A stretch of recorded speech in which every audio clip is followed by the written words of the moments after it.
Okay, so this is still our Packard Bell 316SX, and excuse me, if you've been following the shorts, everything seems to be pretty kosher, but one issue I'm still running into is it's coming up with invalid configurations.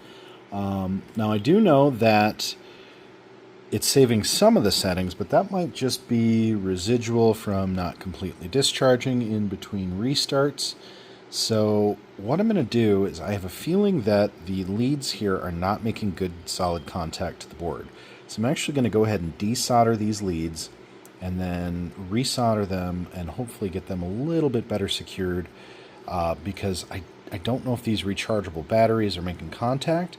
They should have enough charge in them, don't mind the fly, from the factory that it should hold the memory settings, but it's not. So my guess is that these aren't recharging because they're not making good contact, or because they're not making good contact, it's not saving our CMOS settings.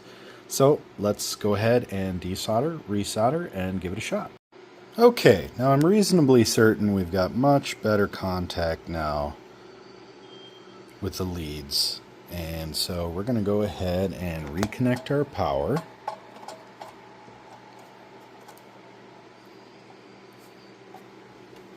Hit our power switch.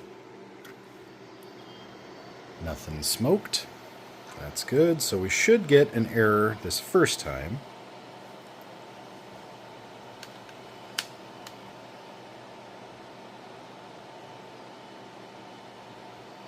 And then extended memory keeps coming up with an odd configuration. So I think something might be wrong with our sim seating. Alright, so lost power, defaults were loaded, checksum invalid, okay, signature byte invalid, chipset default, configuration invalid, okay. So far so good. I'm going to leave the time and date as is. Don't really care about that much. Go ahead and set our floppy drive up. And we've got a Type 34 hard drive. Alright, so our extended memory is definitely wrong. It should be larger than that. But I'm not going to worry about that too terribly much. Let's go ahead and save our values and reboot.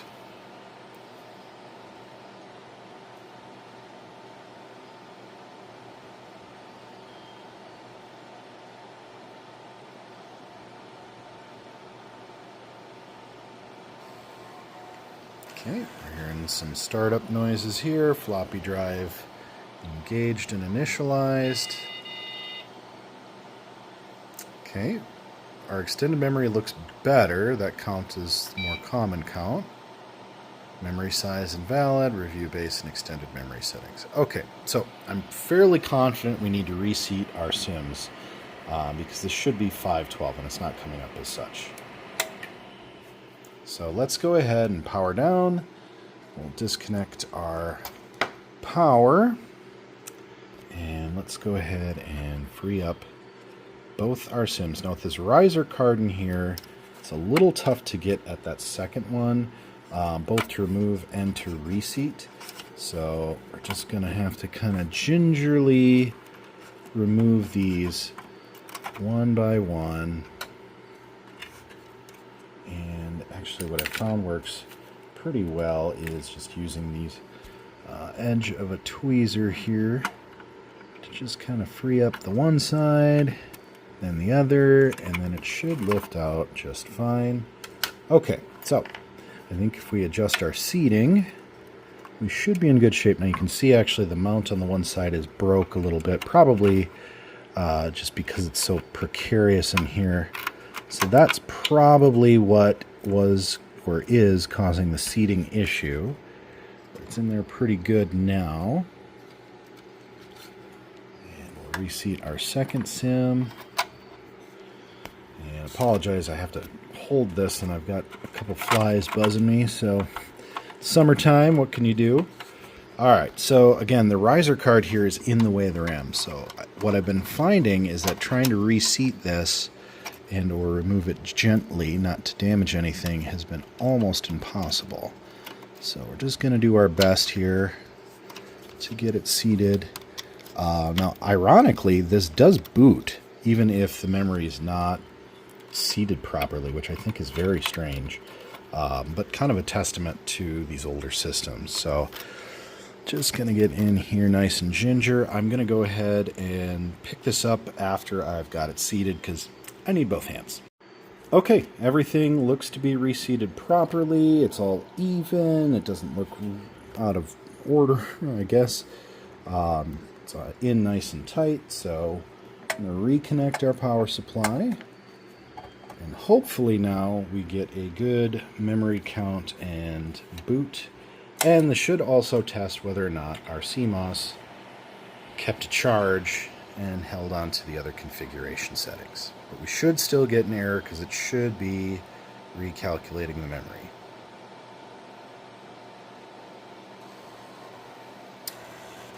Okay.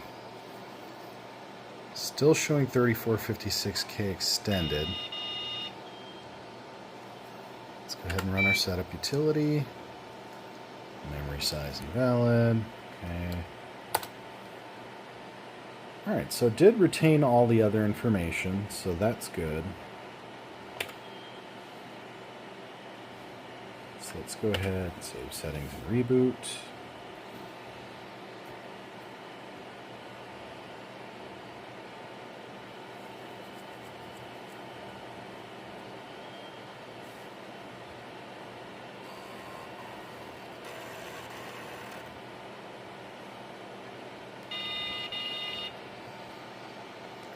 Okay, same thing.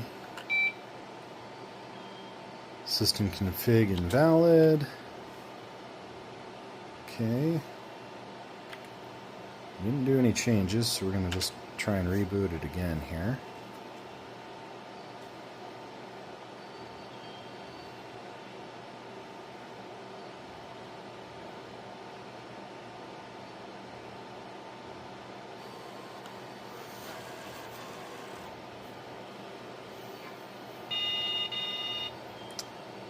Alright, yeah, once again, getting that same error. First page settings. Everything is correct.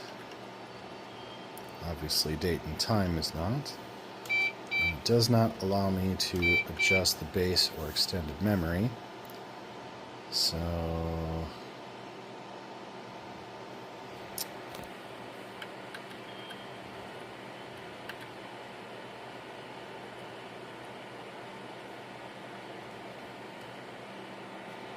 let's try the help screen here.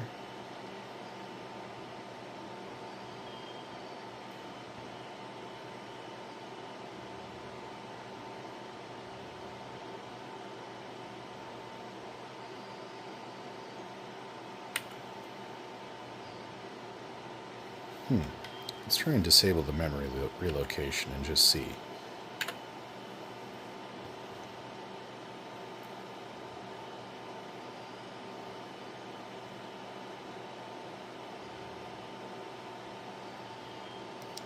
And once again, we're getting a goofy extended memory setting, which makes me wonder if our RAM is no good. Let's just go into the utility. Yep.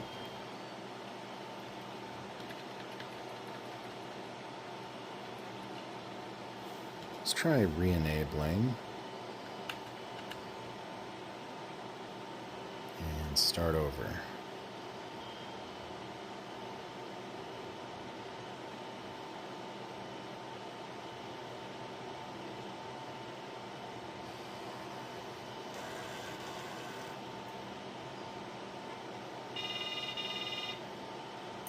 Well, we've got good extended memory this time.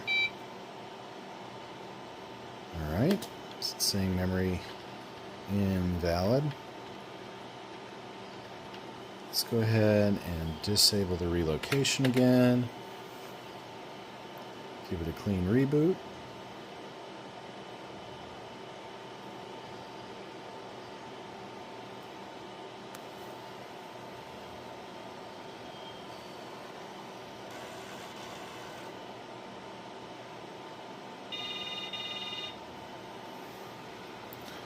Yep, yet again, we're getting different extended memory readings. So we've definitely got something going on with our RAM that we'll have to figure out. Okay, well, all things considered, I think the battery's working. I'm still getting the memory configuration error, although it's now giving me the correct base and extended memory. I'm at a bit of a loss because it's saying in the mem.executable file that I've got 3.5 megabytes of memory available, and I'm honestly not really sure. I don't know enough about Windows 3.0 to know if the memory location is somehow reallocating some kind of an onboard video memory, possibly, to part of that. I would love to hear in the comments if anybody knows more about this than I do. You are very much welcome to educate me on this, but as far as the battery goes, which was the whole project here, I think it's a success. Everything seems to be working just fine. So we're going to go ahead and call it, wrap this up, secure this down, and I think that's a project.